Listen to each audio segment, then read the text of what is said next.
Ever wonder what's actually going on inside the mind of an AI that trades millions of dollars on Wall Street? Well, today, we're getting a rare peek behind the curtain. We're going to break down how one of these systems navigated a perfect, high-stakes trading day. So yeah, let's open up this black box and see exactly how it pulled it off. All right, so the date is September 4th, 2025. And the market? It's like a coiled spring. This quote here is the official diagnosis from the system itself. It's calling the situation controlled fragility. Basically, a super tense, uncertain environment where just about anything could happen. You know, the perfect challenge for a team of specialized AIs. So what does that actually mean, a market on edge? The system has a very, very specific definition for the unique environment it was staring down.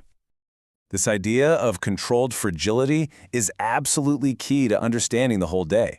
Think of it like this. You see a river that looks totally calm on the surface, but you know there's a wicked fast current just underneath.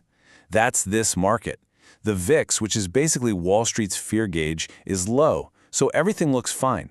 But the AI sees what most people don't: the hidden risks, the potential for a sudden explosion. Now, to handle a situation this sketchy, you don't just send in one AI. No, you send in a whole specialized team, each with its own unique skill. Honestly, you should think of it like a high-tech heist crew, but for the stock market. So let's meet the crew. First up, you've got Cask, the long-range strategist, kind of the big-picture thinker. Then there's Dodos, the volatility expert who just absolutely lives for chaotic price swings. Edge Nexus is the boots on the ground, the one who actually places the trades with, like, surgical precision. And tying it all together is Alpha Core, the commander, the boss who takes all the intel and turns it into one single unified plan. Okay, so with a market this fragile, this team needs a master plan. And their weapon of choice? Something called the barbell strategy. The entire idea behind the barbell strategy is to just forget the middle. This is not about making small, safe bets. It's all about preparing for the extremes. So you load up one end of the barbell with super defensive plays to protect your cash if the market totally tanks. And then you load up the other end with really aggressive, high-reward plays to cash in if it skyrockets. You're betting on a big move, and you don't really care which direction. And this breaks the whole plan down perfectly. On one side, you've got defense. The goal is simple: preserve capital. Don't lose money, period. On the other side, you've got offense, which is designed to capture what the system calls convexity, which is just a fancy way of saying the potential for absolutely explosive gains when a volatile stock makes a huge, fast move. Now, to pull this strategy off, the AI team casts three key players. First is SPY, the S&P 500 ETF. It's playing the role of the anchor. It represents the whole market. Then you've got Bitcoin, BTC, as the gatekeeper. Its movement is a pretty solid indicator for how much risk investors are feeling that day.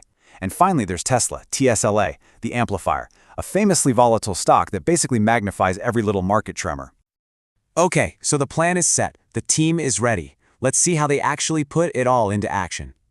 Right, so the system puts about 6.5% of its total options money to work, and here's how it's split. You see almost half, 46%, went into those defensive SPY puts. Those are bets the market will fall.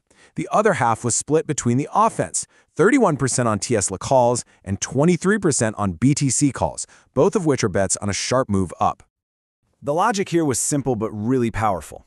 For SPY, it bought puts just in case things went south. For Tesla, the data showed it was extremely oversold. The RSI, which is a momentum indicator, was way down at 22.9. That's a classic signal that a stock has been sold off too hard, too fast, and is probably due for a big bounce. And for Bitcoin, the gatekeeper, the system saw all the signs to bet on some upward momentum.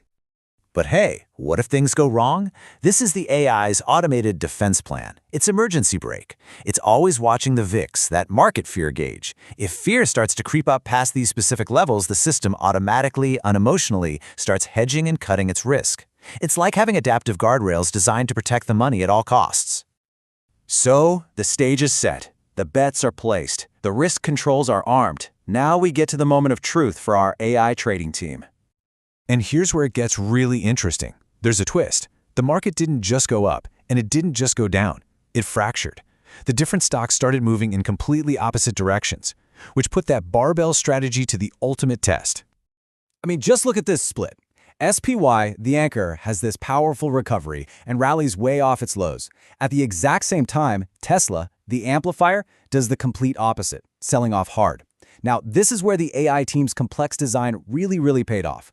Remember, while the main offensive bet was on Tesla calls, the volatility expert, Dotus, was positioned to profit from a massive swing in either direction.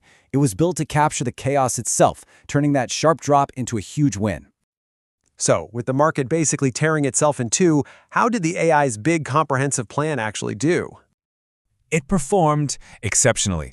The system delivered a staggering 12.3% gain for the day.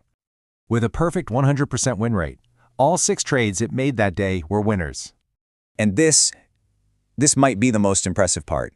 It did all that with 0 drawdown. That means at no point during the day was the portfolio ever in the red. It was absolutely flawless execution. You know, even the system itself, in its own after-action report, knew it had just delivered a masterpiece. The final grade it gave its own performance, A+, exceptional. So, a day like this, a performance like this, it raises some pretty big questions, right? What does this mean for the future of finance, and maybe more importantly, for the humans who still work in it?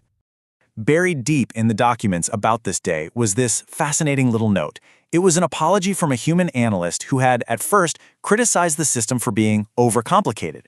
But after seeing these results, he got it. The complexity wasn't a flaw. It was the entire point.